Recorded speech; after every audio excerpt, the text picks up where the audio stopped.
Hello everyone, I am Khayyam Chauhan with you. We are currently sitting in the town of Chichawatni in Pakistan. We have very special guests here from Canada right now. And this is auspicious occasion of the reunion of a family separated in 1947.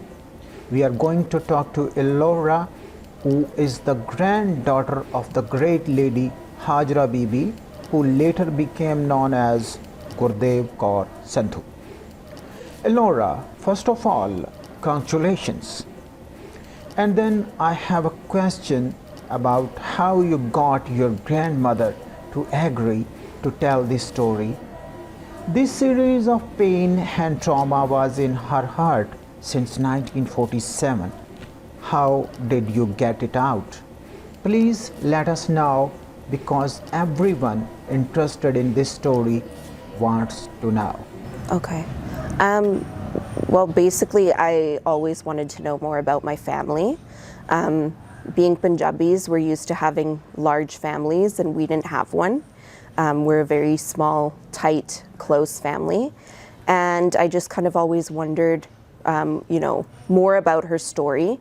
And I knew that there was more there. And it always bothered me that we didn't know more, because I always wanted to piece those things together.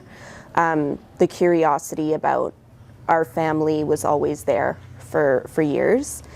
And it just kind of dawned on me that, we're getting to the age now where partition survivors are starting to die.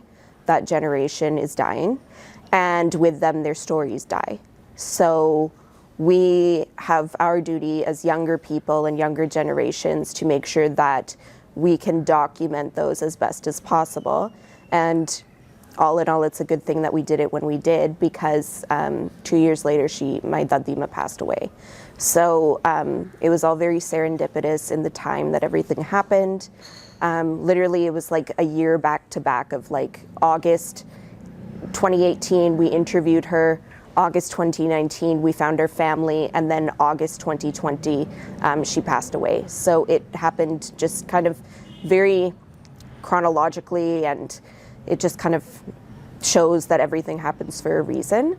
But I knew it was going to be hard for her, understandably. She's from a generation and from a place where we don't talk about our mental health or our trauma. That's kind of a very new concept, especially in Western culture.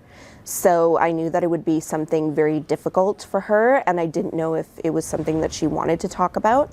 But I just thought that it was important to make sure that, one, her family wants to know, her grandchildren want to know. We want to be able to tell our children in the future. So it was just important that we got her story before she passed away. And she was elderly and she was aging, but she was still very sharp.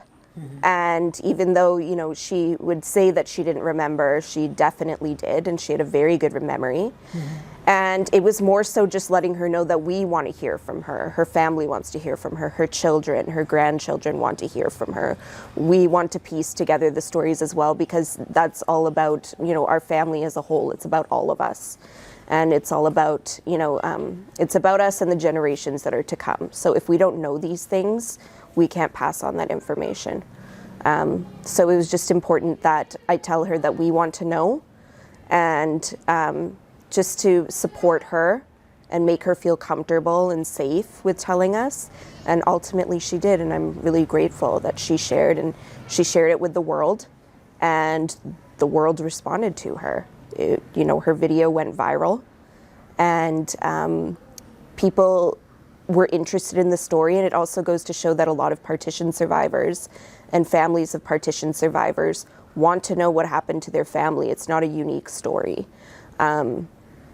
People want to know what happened, and luckily we were lucky enough to find out what happened to her family, and a lot of people won't have that opportunity. So we are very grateful that it happened when it did and how it did. Mrs. Sundhu was the victim and the first-hand witness of events of 1947. But it is the third generation.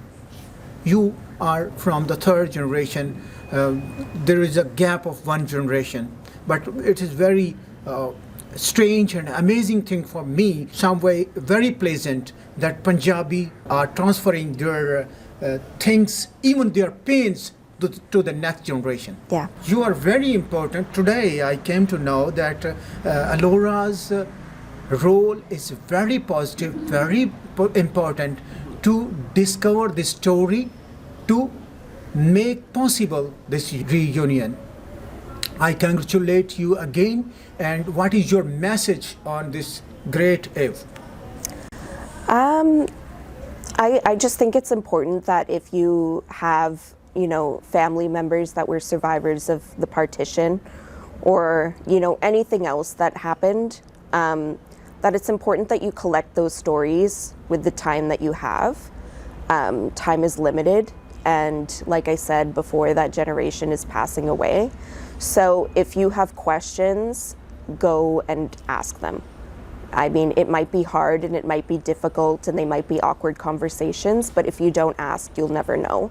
And if I hadn't asked her and pushed her, for the first interview, we wouldn't be here right now. We wouldn't have ever found this out. It would have always just been a big question mark and a big what if. But it was just all kind of integral in letting this story play out the way it did. And yeah, just my message would be to, talk to your grandparents, talk to your family, share your stories. And also that a lot of that intergenerational trauma is passed down to us, even though I was born in Canada and, I see it in our family members, I see it in my dad. And, that those things affect us, even as young people. And even as the next generation, those things affect us.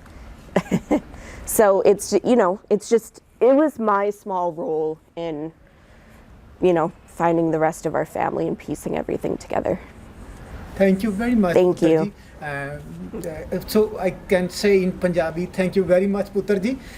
Jiunde, vasde, hasde, nasde raho. Thank you.